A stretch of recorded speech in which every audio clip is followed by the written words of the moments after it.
Hugh Jackman is starring in a new epic film, Australia, which has been described as Australia's Gone with the Wind, a love story, a story of a love affair between a people and their country. And Hugh Jackman joins us live this morning. It's so good to see you. It's so good to see you too. Okay, I arrive in Australia. Where's the first place you take me? What is your favorite place in the entire country? I always get off the plane and I go straight down to Bondi Beach, which most people have probably heard of, but it truly is a fantastic beach. I go straight down there and I jump in the ocean. It's such a... What is it about Bondi? Well, by the way, it's about 10 minutes from the centre of the city. It is one of the most beautiful beaches. You can walk around there, around the cliffs. The water is just so crystal clear. Fantastic surf if you're into surfing, and you know, quite often you'll see dolphins swimming there and you just can't believe that you're in the middle of a city. You know, it's sort of like, imagine being in Times Square and 10 minutes later you're in, you know, the Caribbean. So it's kind of, that's what I love about Sydney. Now, in the movie you say, and we were talking about the difference between Australia and America, in the movie you say at one point, the only thing you really own is your story. Make it a good one. Yeah. Is that the main connection between Americans and Australians, that we start, if we want, with a blank page, we can write it?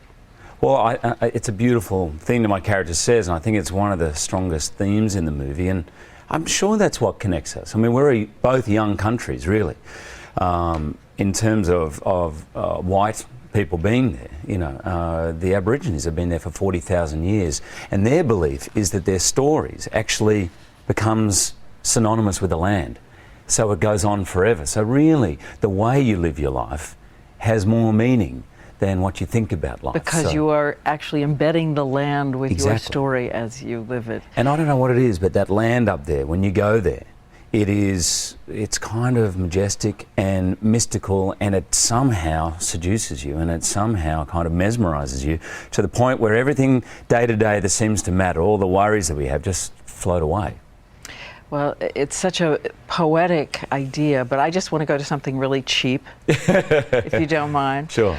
I would like to play Nicole Kidman, talking about what was still one of the historic moments on the set, apparently. Can you listen? Okay. He takes his shirt off, and I remember everyone on the crew going, even the men were like, oh my gosh, because he's impressive. And what is it about him when he's going to kill me? So you take your shirt off. Yeah. Yeah. As we have seen in some of the promos here. When do I start talking about when she takes it? No. But going in, what did you That's impressive too, let me tell you. But the movie's PG-13 and you won't say, whoa, I've gone red. Okay. But what did you do to get ready to get in this kind of shape? Not that you're not now. I take it on faith that you are right now. But what did you do for that? Just horse riding, can you believe it? No. Well, I did a lot of horse riding, and but it's a bit of an occupational hazard. I have to be a little bit in shape. I also played this character called Wolverine, which we were shooting straight afterwards. So, but is this? I read someplace that you had someone who had you up at 4 in the morning, which I thought was interesting, to eat something so you wouldn't be starved when you woke up, and then at 6 o'clock you start weight training. Yeah, I love that you love the details. But yes, I always train before I work. And actually, even when I'm not working, first thing in the morning I train because it makes me feel good. So I'm in that habit. But yes, this guy who I was working with is what they call a natural bodybuilder. So, you know, he's in amazing shape. And he does it to have great energy. And he said, if you get up and eat at 4 and you have a little bit of food in your stomach before you train and then eat every 3 hours. And I tell you, it changed my life. It really I have works? more energy, yeah. So I will be taking my shirt off in approximately 3 years if I do this, right? Eddie's been on the program here, Eddie on the floor, and he's ready to take his shirt off. Let's do it. Come here, Eddie. Get in shape here. Now look at this. He started about on the weekend, didn't you? And check this out. See, look. Oh, come on, Eddie. Look at that. It's awesome. It's just Trust me, he was not that shy in the dressing room. Woo! It was all up. You were talking about riding horses. Is this true that you fainted on a horse? First day. Well, the first day we shot, I don't know, it was about 120 degrees. And where we were shooting, there was the real deal out there, the real cowboys. And so I was on the horse and I was wearing my jacket and a woolen kind of T-shirt. And I was waiting to shoot for about an hour and a half on the horse, and I felt a little woozy, and someone came up to me and said, "Oh, mate, you should probably take a break." I said, "No, I'll be fine." About half hour later, he said, "Mate, take a break." And I said, "No, I'm fine." Then I could feel his hand in my back. I said, "Please, mate, I'll be fine." He says, "Trust me, you're at a 45-degree angle to the horse," and he was literally holding me like this. So I got off. Did you tell them you knew how to ride? Or did you fake it in the beginning? Or no, I knew how to ride. I wasn't even riding. I was just sitting on the horse. And it was about midday. And it was not the most manly start to the shoot, let me tell you. I had a long way to go with the locals. They were going, "Oh, here we go.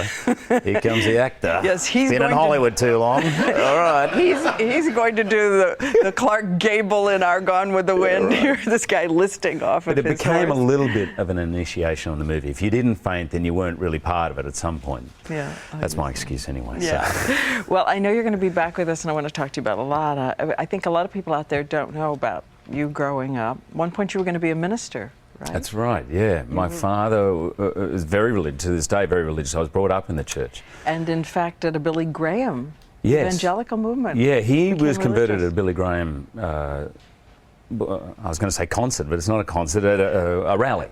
And he used to take me to these rallies, and I do very vividly remember at about age 13 watching somebody on stage doing a talk and thinking, having a very clear feeling that one day I was going to be up on that stage. And for about a year I thought I was maybe going to be a minister, and then as I got older I thought, I think I just want to be up at that stage, maybe not in that capacity but in some other capacity. So. It's a crusade, isn't it? A Billy Graham crusade. Crusade, exactly. Right. Yeah. We're going to talk about that, about life, marriage, love, and so much more tomorrow. Yours as well?